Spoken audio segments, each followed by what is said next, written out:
What's going on, YouTube? Welcome back to another video. Today we are going to be going over recent card prices and especially how influencers are ruining the hobby. Now, influencers are very beneficial to the hobby in my opinion. They have been over the past year, and I just want to get that out there before you listen to any of the stuff that I'm going to say. I think people like Sasha T, who's probably one of the most watched influencer guys on YouTube, or a most watched guy of doing his deals, because people enjoy it. It's fun to watch. It's fun to see somebody make a lot of money. However, him and some other people, and I don't think they're doing this on purpose, are losing people a lot of money.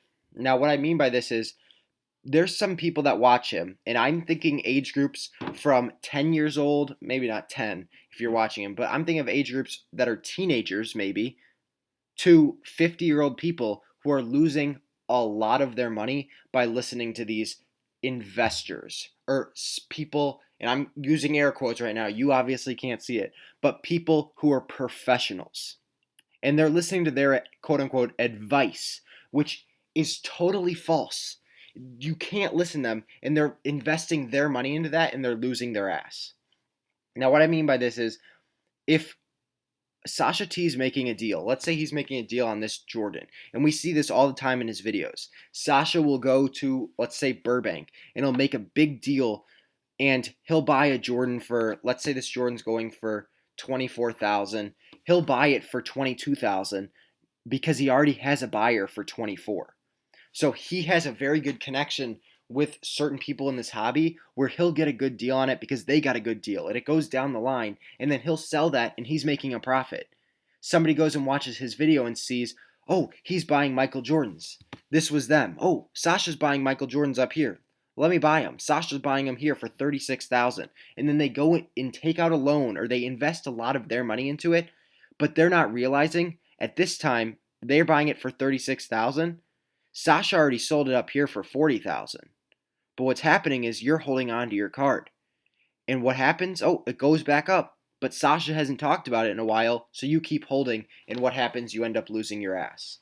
You're not paying attention to the market because you're listening to a person's advice who's doing deals on the daily. Sasha's doing, I would guess Sasha's doing probably like 25 deals a day in somewhere around this range.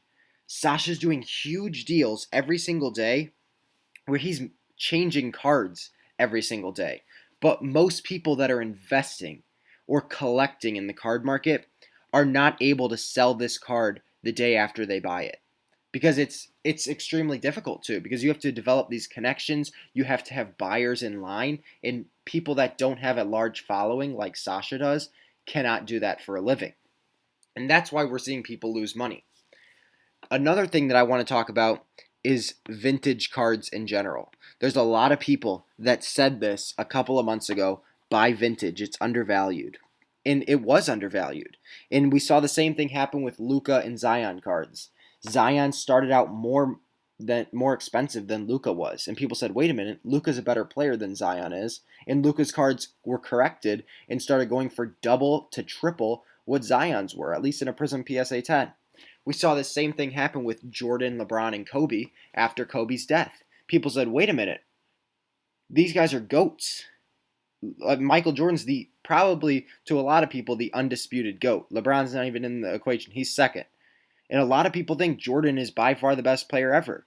And so he should be much, much more than Luka Doncic or than some other current player who's going for $1,000 for their Prism PSA 10. This Jordan's pop count, even for a 9, is 2,700. I think Luka's PSA 10 Prism pop count is 15 to 20,000. I think it's closer to 15,000. And I could be wrong on that number, but I know it's at least 15,000. That's over 5 times the pop count of this Jordan PSA 9. And so people realized something. They said, wait a minute, I would much rather have this Jordan, even though I'm going to be paying more money for it. I would rather get this Jordan for 3 times the price of Luka's, or 4 times even, when the pop count's 5 times lower. And then what happened? It shot up, and they sold their cards. But we had some people who listened to these guys saying buy vintage and didn't sell their stuff. And what happened? it progressed a little, it went up, and then it steadily tanked. We can see this happening. If it was a smaller chart, maybe let's just do a month. We see it start up here at 28,000 and we're down to 24,000. In 1 month we lost $4,800 if we had bought this Jordan at the beginning of last month. They're at 522. What people need to realize is you can make a lot more money if you buy what you want to buy. If you're investing in stuff that you like because you think that player is going to perform well, you can make a lot more money. You can have more fun doing it, and it's much safer of a risk. If you look at Trae Young, there's a lot of people that bought Trae Young. At least let's look at his base courtside PSA 10. This is a card that's a very nice card. It looks very good, eye appealing.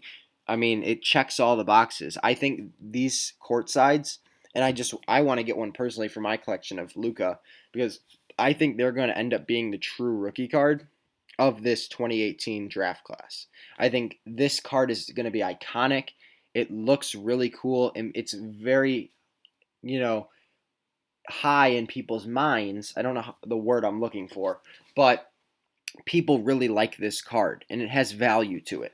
So there's some people here that bought this Trae Young down at the lowest point of 860 in anticipation of the playoffs. And then they sold this card for $1,470 once his team, the Atlanta Hawks, beat the New York Knicks. This is what you can do with modern cards. They're much easier to flip over I'd say a shorter or more moderate to middle amount of time. We saw this was roughly a month.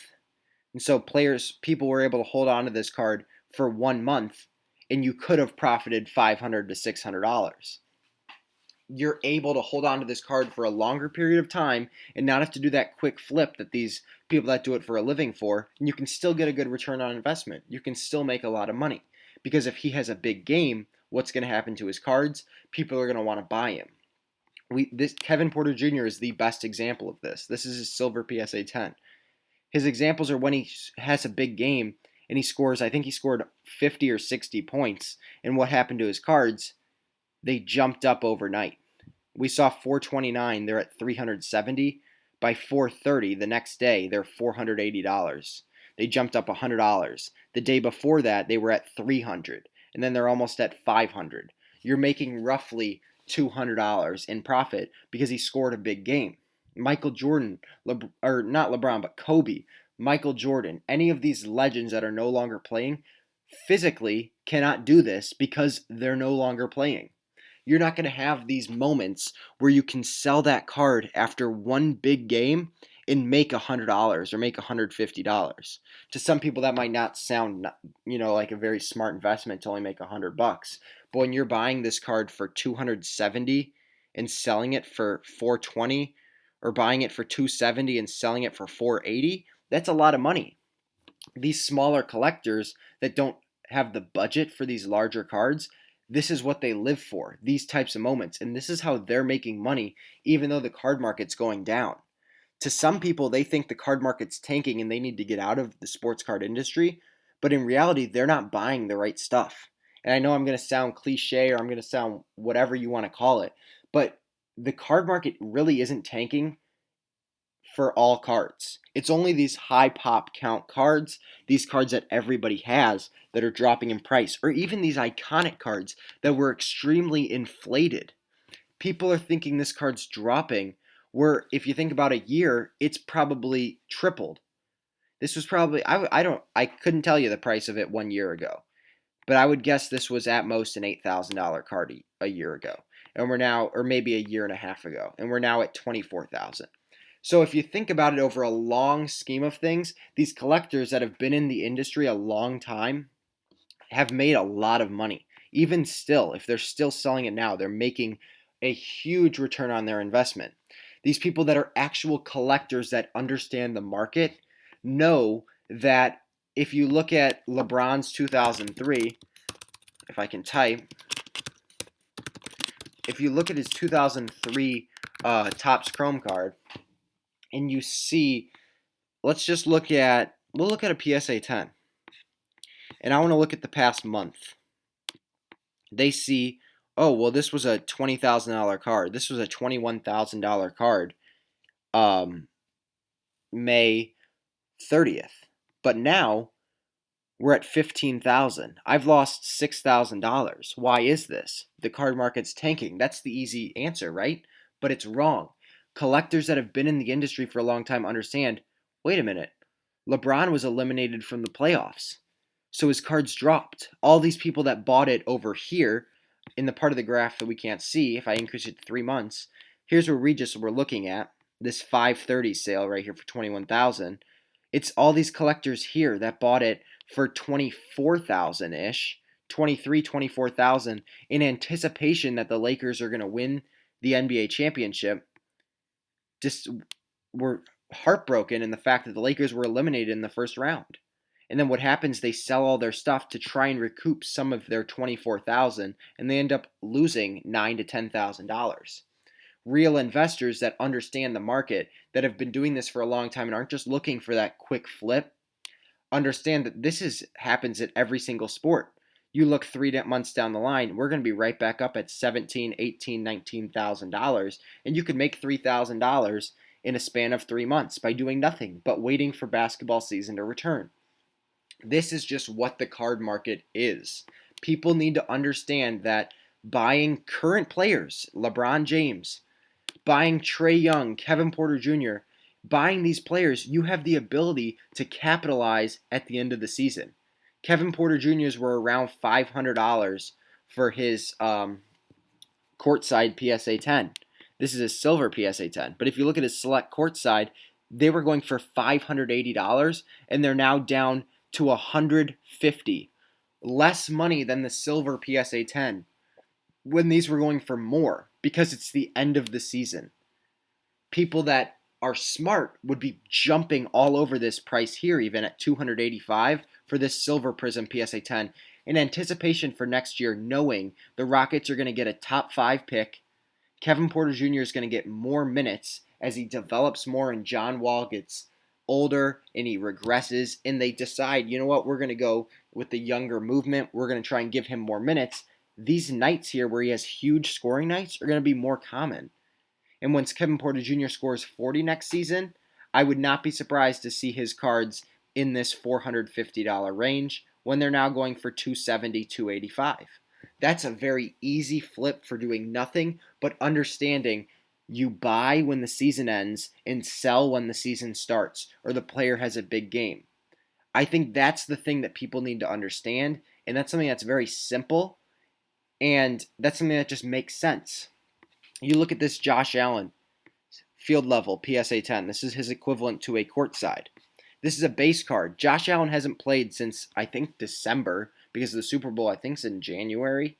And I could be wrong and sound like an idiot. But Josh Allen hasn't played in a couple of months. This is March 29th. Josh Allen had not played in March. He hadn't played since the beginning of 2021.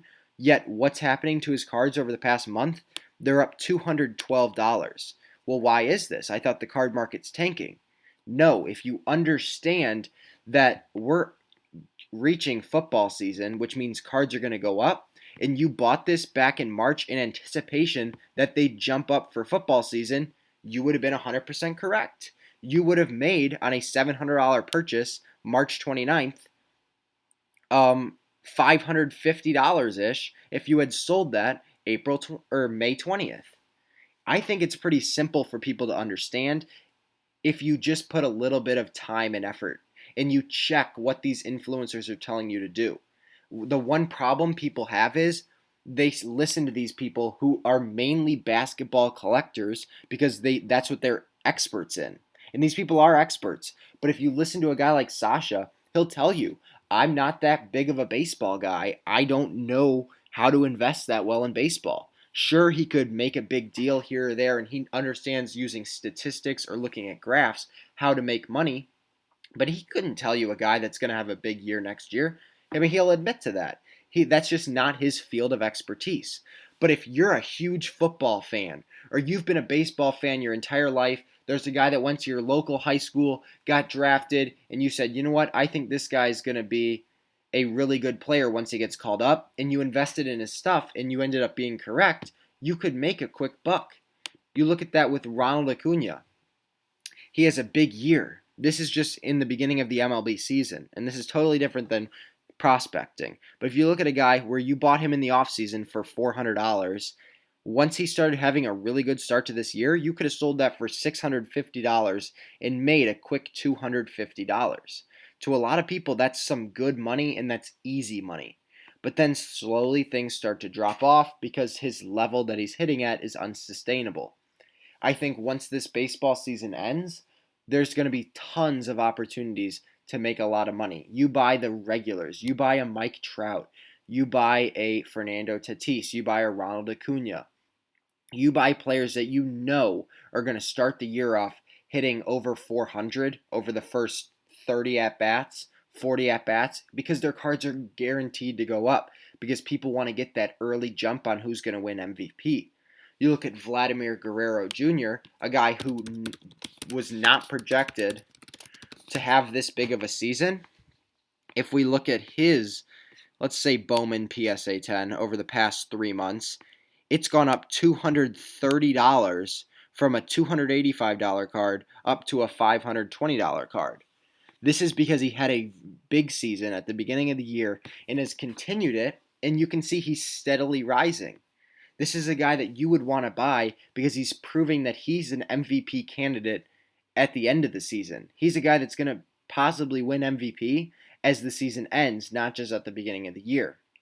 So this is a guy that you could still buy now and possibly still make some money if he wins MVP. These are the players you need to look at. This is why you need to be investing in modern players.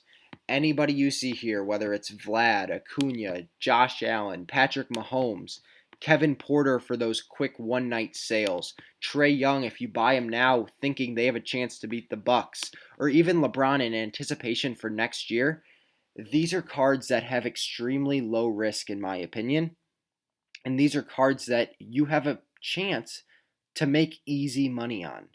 I'm not saying you're going to be quadrupling your money or making 500% or making anywhere near the fact that you're going to change your life around by buying one card for 200 bucks. But I'm thinking if you buy this LeBron for 15K, I would be willing to bet a lot of money that by the start of next year that's back up to 17,000. And that's $2,000 just by buying a card and sitting on it. Or you think about this Kevin Porter for $300 or $285. I bet that card by next season is easily worth $400. There's certain moments that you have to sell it on, but it is a card that you can make a lot of money on just by holding over the off season. And that's the thing people need to understand.